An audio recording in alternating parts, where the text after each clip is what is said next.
The first thing I need to do is remove all the cowlings, pull off the sensor bit, the arm bit for the steering wheel to get the steering wheel off, then unbolt the column, take all my switches off, drop the old light out, and then get started in making the new power steering.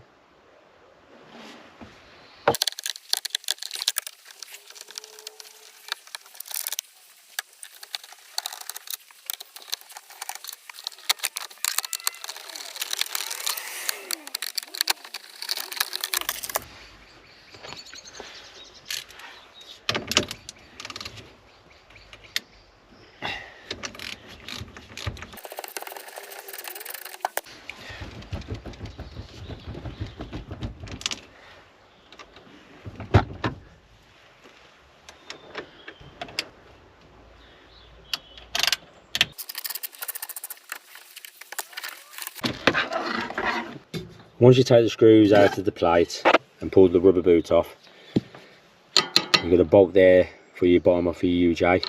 Remove that, remove the bolt of the top of the UJ, undo a couple of 10 mils, and then the old light should just come straight out.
There you go, one steering column off.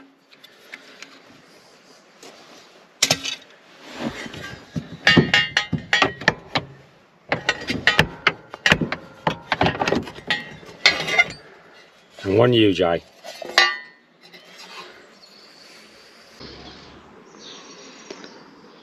As both the columns, this is the Talbot and this is going to be the new one, Renault Clio Mark III. What I need to do first is get this lined up in the van. So once that's lined up where it's going to go, I could then get the height for that and the height for that shaft. I have measured. The diameter of that is a fraction smaller than that. This slides up and down this shaft, so then I can cut this shaft and that will slide in there. I will need to cut this down to keep the sleeve, and the actual shaft needs to be cut down and somehow lined up and measured into this. Once it's measured in, that can be welded up, the sleeve then can go on and get it all put together. Trying to incorporate as much as I can of all the old brackets, all the mountings and everything. So first of all, I need to get this lined up in the van where it's going to go, and then get some brackets sorted out for that. So let's get this done. Power steering pump sits something like that. The ECU and the pump, I need to get behind there. So I've had a quick look behind here. This plate needs to be removed. It's got 1, 2, 3, 4, 5, half a dozen spot welds. So what I'm going to do is drill the spot welds out, because I'm trying to keep this plate. Remove that. Remove the brake light switch so I don't damage it. Behind there is a plastic cover, and it's literally just nothing there. Doesn't do anything, so that can be removed. And then I will slide that behind there so it's all out of the way, and then hopefully I'll be able to get some measurements for a bracket and get the height of it. So let's get this plate off first. I have drilled through all the welds, so hopefully now I should be able to get a chisel behind it and crack all the welds, take the plate off, and then see about getting the power steering fitted underneath there. So let's get this off first. That's the plate drilled out and removed. It's bolted to this plastic cover, which I presume looks like a drip tray, but it's not doing nothing. The motor will fit in like that, but it's a bit tight, and looking at it I need to bend this section up here by that much. Just bend it in. There's quite a lip on the back, so I should bend it by about 3 or 4 mil, and it should then slide in. There's plenty of room behind that. It's just that I need to move this back a bit. So let's get that straightened. I've had to remove the pedal box because the motor wouldn't go in between the pedal box and the top of this frame. So I've also bent the top of the frame in a bit to give me a bit of clearance. The motor then will sit like that. Behind here is a set of relays which I've moved, and they'll be put over here. That way there's loads of clearance. I've also found the original bracket will fit perfect, but all I need to do is to cut down some of these excess bits that I don't need. Once I've got it on there, I need to put the pedal box back in to make sure nothing's fouling with the pedal box and the brake light switch. Once that's done, I can get the UJ sorted and the top half of the steering column with all the switches and steering wheel on. All I need to do is do some cutting. Probably keep that on there, cut that off there, cut that off there, and then cut some of this off, remove that slider in the middle, and then line it up. That's the bracket I've made up. That is from the original one. I just cut it and moved it all around to make a nice bracket. It does fit there,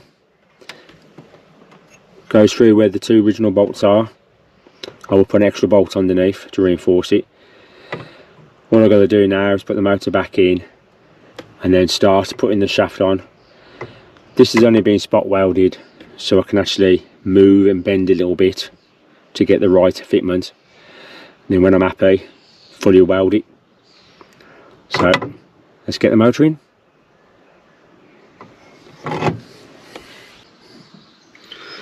That's the motor fitted.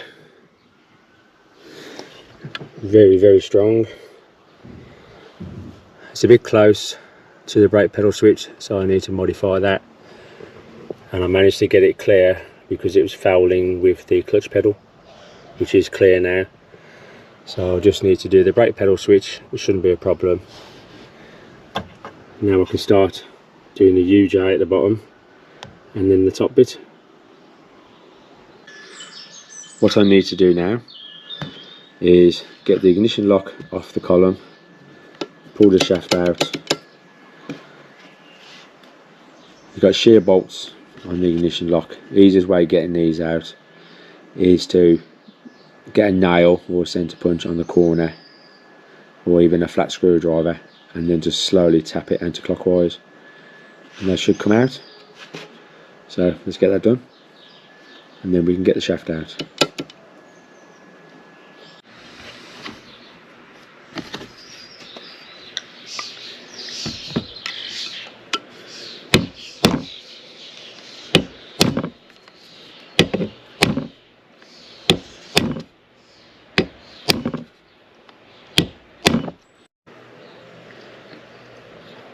Once you've chiseled the ends and knocked them around, you should be able to unscrew them. They do come loose after a few bangs.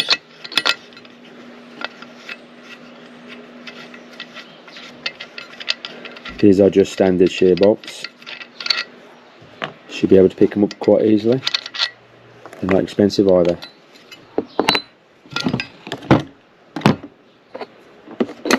There you go, ignition lock off. Just need to get the shaft out. By looking at the shaft, it's been bent in at a couple of points. So I need to try and bend them out, but I can't get to that side. But I should be able to bend these two out and pull the shaft out that way. So let's do that. I've ground off the lugs. That stops the bearing from coming out. Now I can get the shaft out.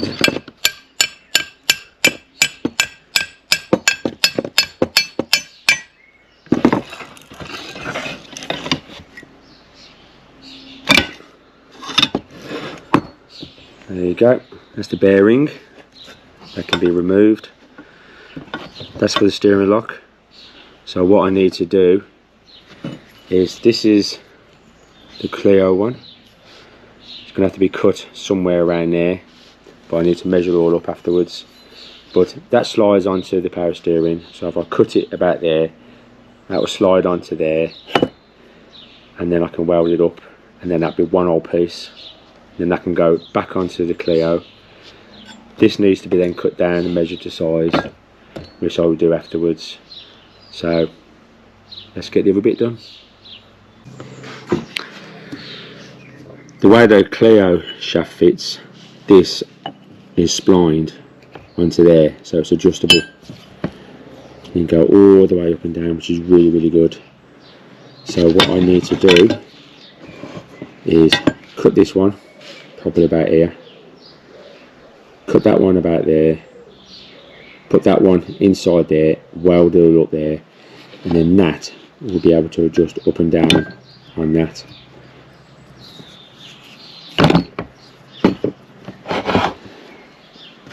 I have measured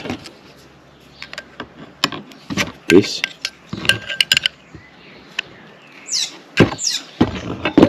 and as you see, it does fit in there, but that's between the splines. So I will need to take probably a foul off the splines. So I'll get a file in there, fold the splines down a bit. That then will be a nice tight snug fit, bang it on. These splines go all the way to here, so that will be a really tight fit, and once it's welded it'll be super strong. This is the Clio UJ. Again, it does move up and down inside there, so what I need to do is tap this out and it should pull that out. It looks as if there's a little sleeve inside there to stop that from coming out. Once that's out, I then can measure and cut this bit, and hopefully that should be okay to go inside there.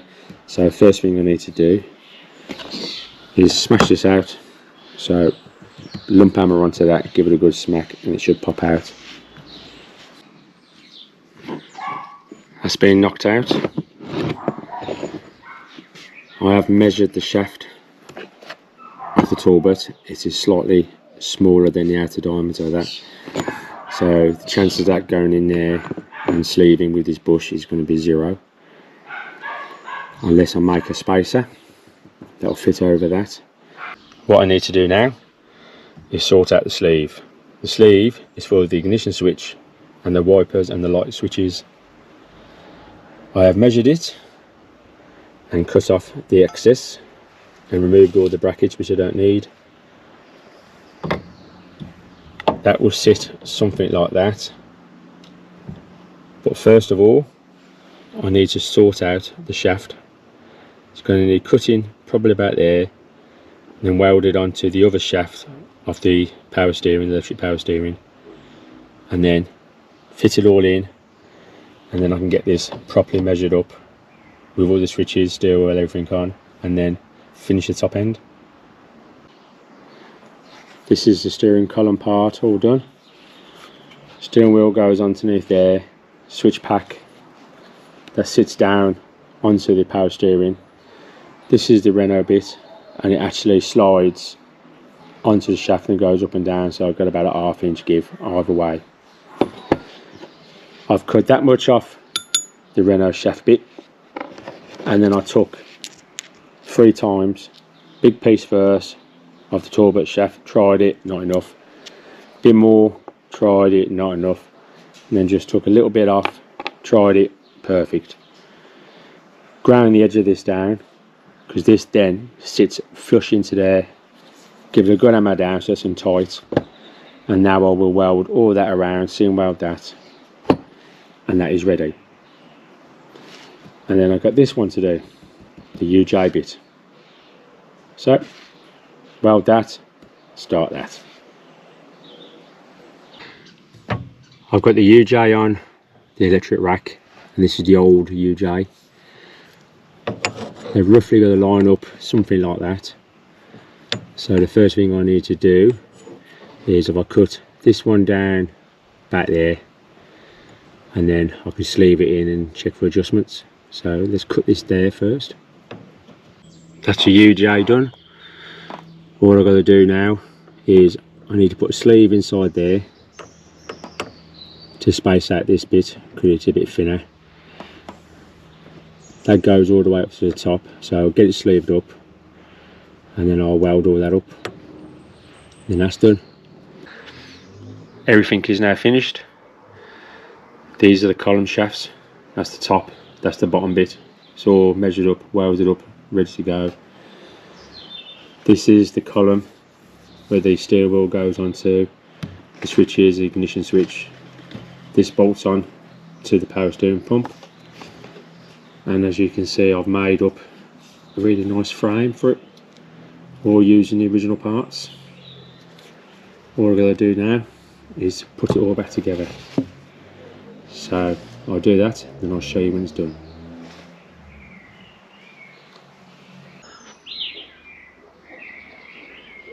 That's the power steering all done. Motor, the bracket, the sleeve and the shaft all in, ready to go. The pedal box is all in.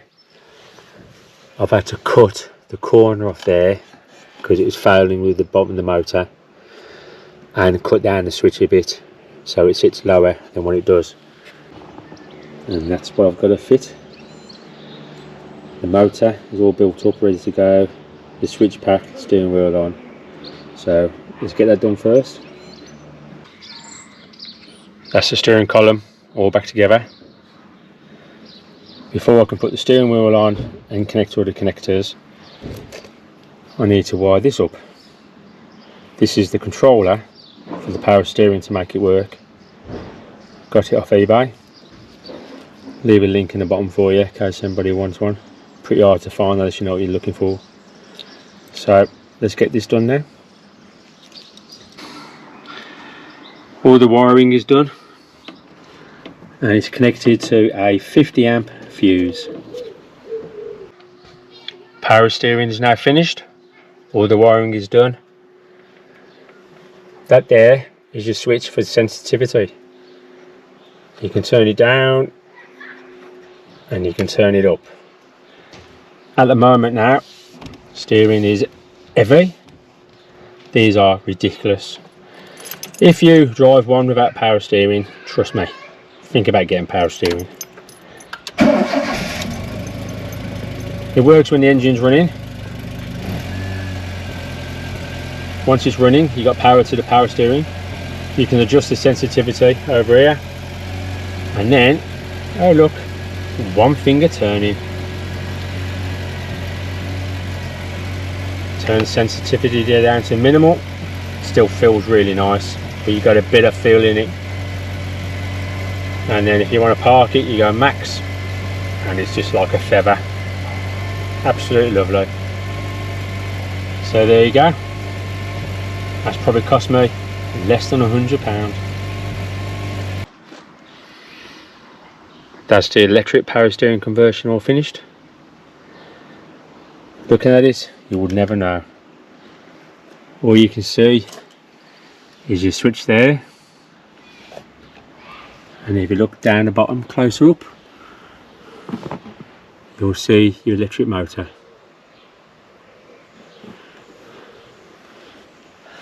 Very nice job, I think.